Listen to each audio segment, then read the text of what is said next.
saya bukan tipe penceramah yang saya udah enak masuk TV. Saya keluar dari TV karena tidak sesuai dengan batin saya. Saya ditahan untuk menyampaikan kebenaran di salah satu stasiun TV. 6 tahun saya besarkan acara itu. 6 tahun saya besar. Tahun ini saya tidak ada di sana karena saya nggak mau keimanan saya dibeli hanya untuk ketenaran. Saya sudah enak masuk TV. Saya bukan lagi masa-masanya mencari ketenaran, tapi saatnya kita siap berjuang di jalan Allah. Mati, berjuang gak berjuang, kita tetap mati. Tinggal pilih mau mati jadi pahlawan atau mati jadi pecundang. Takbir. Saya keluar Pak, tapi subhanallah Mama Dede soulmate setia dengan saya. Tapi Bang Habsyi nggak ada ya? Nggak mah, saya keluar. Kalau begitu kita setia kawan. Mama keluar juga dari sana. Yang begini nih Luar biasa. betul. Buat apa mulut dibungkam, gak berani menyampaikan kebenaran? Gak usah jadi ulama, gak usah jadi ulama. Betul. Tugasnya ulama itu pewaris Nabi. Apa yang diajarkan Nabi disampaikan. Qulil haq walau kana murra, katakan yang benar itu benar walaupun pahit. Betul. Betul. Ibu, saya terkenal paling lembut, tapi melihat ketiadapan, ketidakadilan membuat kita jadi enak. Betul. Betul. Ini nonton ya tuh, tentara cuma baca sholawat langsung ditangkap. Tentara pinter ngajinya, suaranya merdu, hafal Quran jenderal, belum tentu Fatihah lulus. Presiden aja ada yang salah-salah baca Al-Fatihah. Tentara bacaan Qurannya, saya videonya bagus, hafalannya cantik, orangnya ganteng, soleh dunia soleh akhirat, cuma karena sholawat menunjukkan kecintaan kepada ulama. Dia nggak pernah ikut demo Bapak, dia ngamanin demo, cuma waktu itu karena kerinduan, kecintaan tidak bisa dinafikan, rindu dengan imam besar. Dia nampakkan, itu pun bukan dia teriak-teriak, baca syair sholawat langsung ditindak, diborgol. Ini ada jenderal korupsi nyelamati buronan, teman saya itu jenderal, teman saya nggak diborgol. Mau jadi apa negeri ini? Demi Allah, kalau semua diam, bungkam, maka itu yang akan membuat akhirnya Allah kirim bencana. Itu yang diingatkan Nabi, ammahumullah bi'adzabin min indi. Kalau semua diam, melihat kemungkaran, tidak mau bersuara, minimal anak muda Anda suarakan di medsos, Anda menolak. Minimal ada diam bungkam, itu yang kata Nabi, Allah ratakan bangsa itu dengan azab. Kenapa kita banyak bencana, musibah, silih berganti seperti tiada henti, mulai dari tsunami, banjir bandang, tanah longsor, gunung meletus, gempa bumi, angin puting beliung. Jangan-jangan ini bukan musibah, bukan teguran, sudah masuk azab dari Allah buat Indonesia. Betul? Tidak ada tempat kembali hanya kepada Allah. Bapak Ibu, 1000 tahun kita hidup di dunia, akhirat hanya 1 hari saja. Sekali lagi saya ulangi, 1000 tahun hidup di dunia, akhirat hanya 1 hari saja. Ada yang pernah hidup sampai 1000 tahun? Kalau ada berarti dia makhluk purbakala. Paling banter kita hidup kalau mau ngikut rumus Nabi. Nabi yang ngomong, kata Nabi, a'mar ummati ma baina sittin wa sab'in. Umur umatku, kata Nabi, antara 60 sampai 70. Sekali lagi kata Nabi, umur umatku antara 60 sampai 70. Antara 60 sampai 70. Antara 60 sampai 70. Maaf kakek yang di belakang baju hitam, kakek nun sewu, dengan segala penghormatan, kakek usia berapa kakek? 17? Yang benar kakek usia berapa? 66. Dari 60 udah dapat bonus 6 tahun menuju 70. Siap-siap ya, disampah. Betul. Nih ada nenek kita Masya Allah. Nenek saking panjang umurnya lupa. Usia sekarang berapa? Oh, tahu. Masya Allah. Masya Allah. Husnudon nenek ditanya umur nggak tahu, maksudnya Pak nggak mau ada beban, yang penting lempeng ibadah. Gaya duduknya kayak 35. Nenek hebat, segala penghormatan saya berikan buat nenek. Nenek usia tua tapi semangat masih muda, pengajian paling depan. Kita anak muda, umur masih muda, giliran pengajian belakangan, waktu makan duluan. Giliran dangdut paling depan. Malu dengan kakek, malu dengan nenek, malu dengan kakek, usia muda tidak menjadi penghalang untuk terus berkarya di hadapan Allah. Lihat ayahanda kita di dalam, Masya Allah, tua tapi masih duduk paling stop depan. Kita masih muda, lembek. Ini namanya kategori makin tua makin jadi. Makin tua makin jadi dekat dengan Allah, makin tua makin jadi akrab dengan Rasulullah, makin memberikan contoh yang baik bagi generasi mudanya. Jangan jadi orang makin tua keladi. Udah tua bangka ngurusin kipo. Udah tua bangka ngurusin kipo. Udah tua bangka ngurusin kipo. Paham itu maksudnya? Betul? Betul? Ya Allah, harusnya ngasih contoh kek. Anak muda jangan diajarkan masuk neraka. Kita punya tradisi rebana lebih hebat dari K-pop, lebih mulia. Betul? Anak muda lebih baik digiring ke generasi hard rock. Betul? Apa tuh? Dulu ada namanya orang Aceh, namanya apa itu? Zapin, apa namanya? Saman. Tadi Saman. Daripada K-pop, udah jelas-jelas dari negeri kafir. Si kakek nyuruh anak muda belajar sama K-pop. Benar-benar gak waras ya. Harusnya dia bilang, anak muda ambil karya-karya dari bangsamu. Ada hadroh, ada tari saman. Lebih baik kita kenalkan ke mancanegara, bukan kita mengadopsi tradisi kafir. Ingat kata Nabi, man tasyabbaha biqaumin fahuwa minhum. Siapapun yang menyerupai orang kafir, maka mereka sama seperti golongannya. Betul? Saya nggak ridho, saya nggak rela anak-anak muda dijadikan generasi K-pop. Ini ngerusak, nggak punya akhlak, nggak pantas jadi panutan. Mereka jelas-jelas kafir. Betul? Banyak loh nasyid kita, penyanyi-penyanyi muslim banyak. Betul nggak? Ada Mahir Zain, betul? Ada namanya siapa itu, Haikal? Gus boleh, siapa tuh? Haddad Alwi, ada Opi, ada Sabian.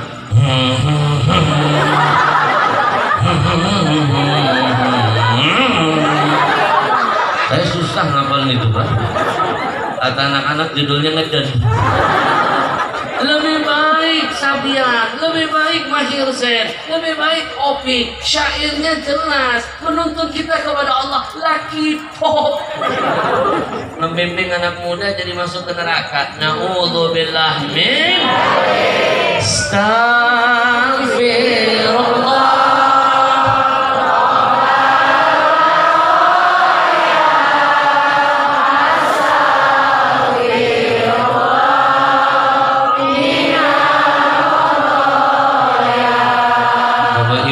Kalau mereka kompak dalam kejahatan, kebatilan, kemaksiatan, maka kita pun harus kompak dalam kebenaran. Yang membuat kita kalah walaupun jumlah kita besar, karena kita nggak pernah kompak dalam kebenaran, sementara mereka yang sedikit kompak dalam kejahatan dan kebatilan. Betul? Singkat, padat.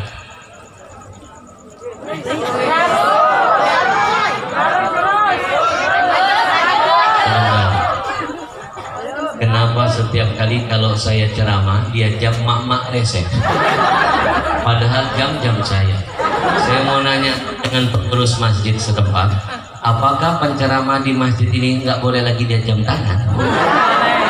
Boleh. Ibu-ibu yang baik hatinya, siapapun penceramahnya, kalau baru mulai ceramah suka lihat jam tangan, jangan heran ibu, itu cuma teknik ceramah saja. Sebenarnya dia lagi mikir, habis ini mau ngomong apa. Ibu, tanpa terasa 1 jam sudah kita lalui bersama. Nggak terasa loh, udah 1 jam. Sekarang jujur, terasa nggak?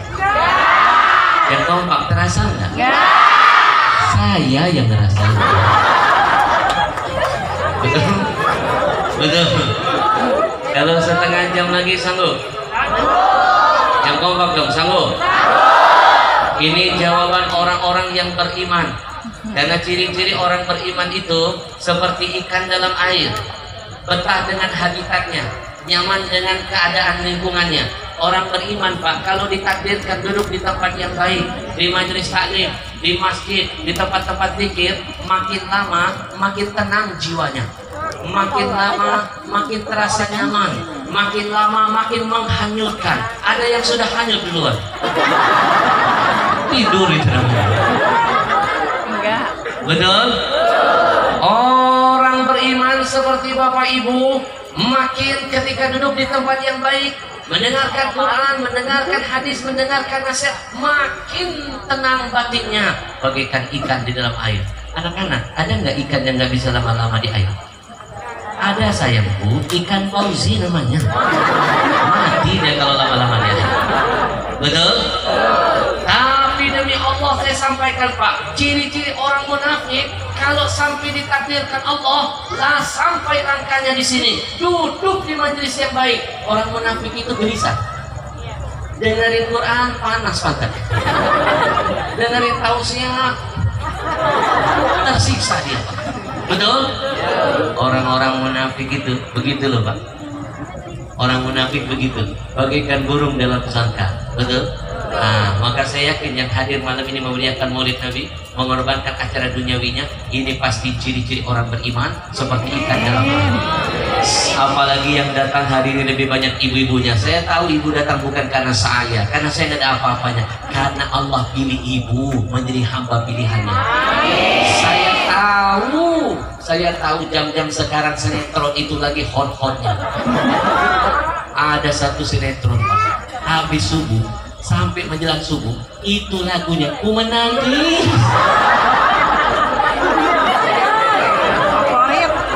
Habis subuh dibikin menangis, sampai subuh Ku Menangis. Ini sinetron paling aneh, ceritanya nggak habis-habis, kita dibuat menangis. Betul nggak? Loh, tapi hari ini ibu korbankan sinetron Ku Menangis, ibu duduk di majelis Rasul, insya Allah nanti di akhirat ibu nggak dibuat menangis. Ya Rabbal Salatullah ala Taha Rasulillah, Salatullah ala Yasin. Bapak Ibu yang dimuliakan Allah, sekali lagi ciri-ciri orang beriman kepada Nabi, jangan ngomong saya beriman kepada Nabi Muhammad kalau tidak ada tanda ini. Yang pertama, wa azzaruhu, nampak dia tampil menjadi orang yang mengagungkan dan memuliakan Nabi. Apapun yang berhubungan dengan Nabi diagungkan, dia muliakan. Kalau dia hadir di acara maulid Nabi, ada namanya makam, mahal qiyam, berdiri dia tunjukkan penghormatan. Ibu maaf, orang kalau maulid Nabi ada makam, ada mahalul qiyam kan? Kenapa kita disunahkan, kita dianjurkan ulama berdiri, itu bentuk mengagungkan, Pak, memuliakan. Karena syair yang dikumandangkan semua tentang kemuliaan Nabi. Ada cerita menarik, seorang mufti Mekah namanya Sayyid Alawi Al-Maliki, guru besar di Masjid Haram, Pak, guru besar, mufti. Beliau pernah bercerita dalam kitabnya, ada seseorang hadir acara maulid Nabi seperti ini, lalu ada ujian Nabi dikumandangkan, semua hadirin berdiri di kota suci Mekah, semua berdiri qiyam menyambut dengan penghormatan dan gembiraan, syair yang memuliakan Nabi. Cuma itu orang saja nggak mau berdiri, dia duduk melecehkan, merendahkan, sampai dibilang ayo berdiri, Pak. Nggak perlu berdiri, duduk. Masa sih harus berdiri amat? Dia duduk, cuma dia doang, dia nggak berdiri. Mau tahu apa yang terjadi, Pak? Malam harinya dia mimpi ketemu Rasulullah. Lalu Dia berada pada satu majelis. Begitu Rasulullah datang, semua orang yang cinta dan mengagungkan berdiri menyambut kehadiran Rasul. Semuanya disalami oleh Nabi satu persatu. Begitu berhenti di dia yang gak mau berdiri duduk, Nabi langsung bilang, kamu mulai hari ini nanti kamu tidak akan pernah bisa berdiri. Terbangun dia dari tidurnya. Begitu terbangun, Allah uji kena penyakit lumpuh. Bertahun-tahun menangis di atas ranjang, gak bisa bergerak, gak bisa berdiri, kena stroke. Jangan main-main, ibu, stroke itu berat. Jangankan stroke, segerobak berat. Apalagi stroke. Betul nggak dikira-kira? Jangan tegang-tegang amat. Pak, bertahun-tahun, puluhan tahun disiksa oleh penyakit stroke, cari obat ke sana sini, tidak kunjung sembuh. Ibu tahu sembuhnya gara-gara apa? Satu malam dia menangis, jangan-jangan ini teguran dari Allah, karena saya pernah menghinakan, meremehkan saudara-saudara saya yang menampakkan keimanan, yang menyambut, memuliakan, seolah-olah Rasulullah hadir ketika syair dikumandangkan. Jangan teguran dari Allah, karena saya pernah bermimpi dengan Rasulullah. Rasul marah dengan saya, Rasul maki-maki saya, Rasul pastikan saya tidak bisa berdiri. Jangan-jangan ini kena azabnya. Demi Allah, hari ini aku bernazar, kalau seandainya aku disembuhkan Allah, Allah terima taubatku, Rasul terima permintaan maafku. Aku berjanji kalau aku bisa berdiri dimanapun ada acara maulid, aku akan hadir di dalamnya. Kalau orang berdiri hanya saat makom, saya akan datang dari awal maulid sampai selesai maulid. Saya tidak akan pernah mau duduk, saya akan terus berdiri menghormati kemuliaan Nabi Muhammad. Apa yang terjadi setelah dia nazar itu? Besok malam dimimpikan Allah ketemu Nabi yang kedua kali. Lalu satu persatu disalami. Ketika itu dia duduk, Nabi sambut dengan tangan penuh kasih sayang. Kata Nabi, wahai umatku, berdiri kau, hari ini kau bisa berjalan. Terbangun dia dari tidurnya, Pak, Allah angkat penyakitnya, sembuh, bisa berdiri, bisa berlari. Sejak kejadian itu dia tidak pernah absen setiap mendengar acara maulid dan terus berdiri. Itu sebabnya ketika ada orang bertanya kepada Said Muhammad Alwi Al-Maliki, Imam, Habib, Syekh, itu orang kok setiap maulid datang terus, yang lain duduk kok cuma dia berdiri? Lalu diceritakanlah cerita yang begini. Makanya jangan main-main. Rasulullah hadir ketika kita menghantarkan pujian untuknya. Alhamdulillah, salatullah, salamullah ala Rasulillah, salatullah,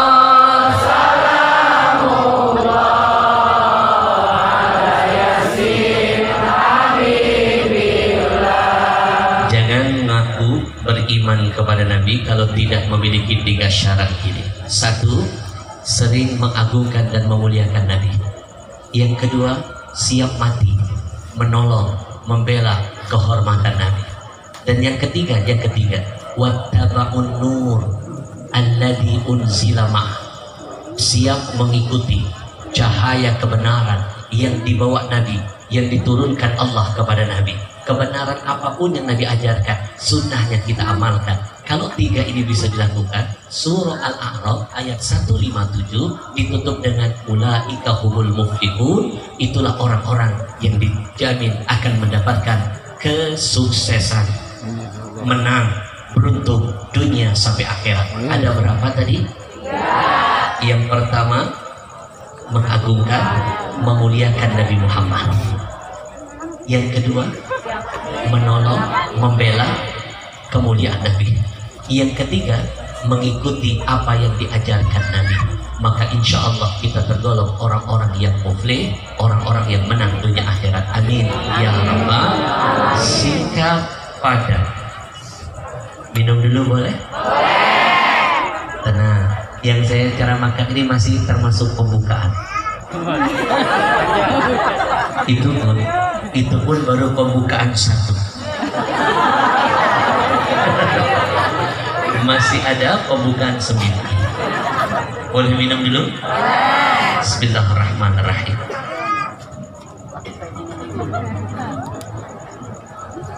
Eka, Bismillahirrahmanirrahim. Minum dulu ya. Mohon maaf yang di belakang, saya mau belakangi, maaf.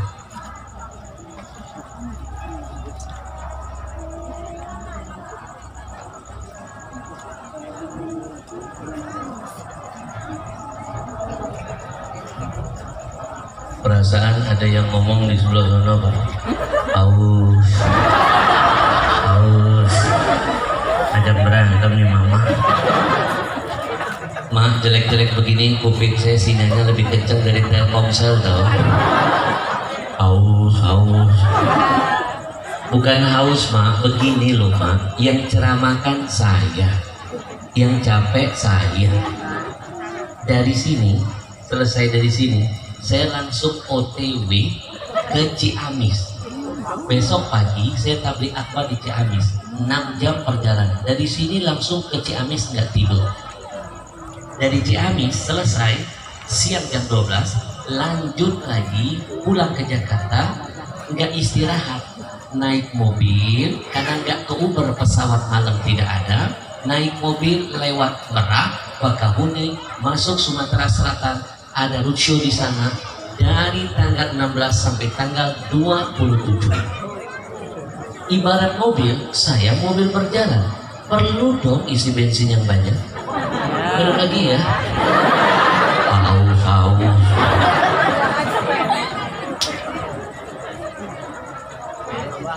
Dari tanggal 27 saya balik ke Jakarta, transit sebentar, nggak balik ke rumah, lanjut ke Riau. Ada 50 titik safari dakwah di sana sampai akhir bulan Desember. Desember nggak balik ke Jakarta, cuma transit Januari 1 bulan di daerah Sulawesi. Ibarat mobil berjalan, perlu isi bensin dong yang banyak. Minum lagi ya, Habib dilawan.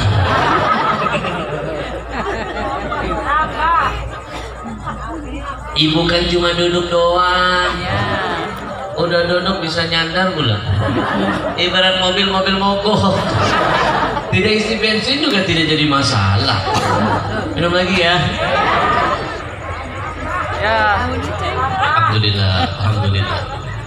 Alhamdulillah. Emang beda banget kalau minumannya sehat dan bawa berkah. Merek apa sih? Merek apa sih? Iklan. Syirik tanda tamam. Ternyata merek minuman ini adalah Ajwa. Ajwa ini selalu setia menemani dakwah saya di mana-mana. Saya keliling Indonesia, Ajwa ada di meja saya. Saya diundang tabligh akbar ke Korea Selatan, Hong Kong, Taiwan. Oh, Hong Kong, Tangerang belum ini. Saya pergi ke Brunei, Malaysia, Singapura, Jordan, Palestina. Ajwa ada terus Pak di samping saya. Saya tidak mau lagi ngotorin lisan dan perut saya dengan minuman-minuman kafir Yahudi. Betul? Maka ibu-ibu kemarin ketika demo di Kedutaan Besar Perancis, saya diminta menyampaikan orasi dengan lantang, tegas, saya nggak takut. Saya sampaikan, Bu, kalau Perancis menghina, menabuh genderang perang dengan karikatur Nabi, maka kita lawan dengan perang ekonomi. Kita nggak mungkin bunuh Macron, kejauhan. Betul? Orang mau bunuhnya sampai Perancis nyasar. Betul?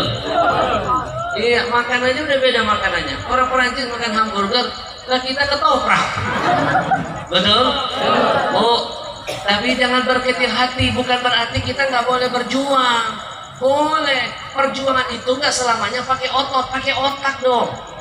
Artinya mereka berperang dengan karikatur, lawan perang dengan ekonomi. Haramkan, matikan semua mesin-mesin ekonomi yang mereka tancapkan di negeri ini. Yang tentunya malah menghancurkan agama kita. Takbir!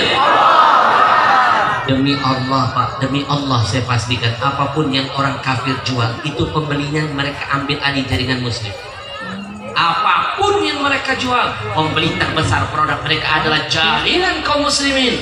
Saya nggak nyuruh Bapak Ibu merampas jaringan mereka. Saya cuma ingin menyelamatkan jaringan umat jamaah saya sendiri. Lebih baik mulai sekarang dari kita, untuk kita, untungnya buat agama kita. Saya menghimbau keluar dari majelis maulid ini, yang mau makan di restoran, cari dulu restoran milik kaum muslimin.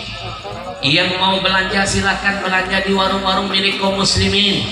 Yang mau beli makanan minuman, pastikan dulu makanan itu produksi orang-orang muslim dan muslimah. Betul? Kalau pedagang kita sukses, dagangannya laku, rezekinya bertambah, otomatis zakatnya makin banyak, sedekahnya makin banyak. Larinya kemana? Kembali ke agama Allah. Betul? Mulai sekarang stop, bila perlu haramkan mengkonsumsi produk-produk Yahudi.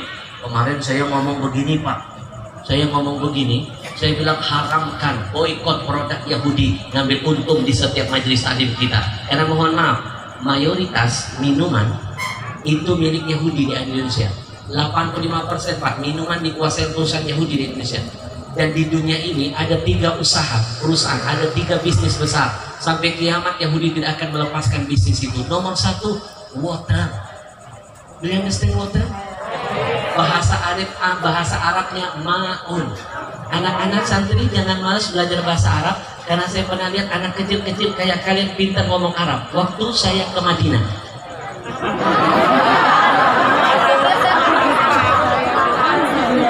Orang Barat bilang air water, orang Arab bilang air ma'un, moya, orang Jerman bilang air cai. Orang sini air apa?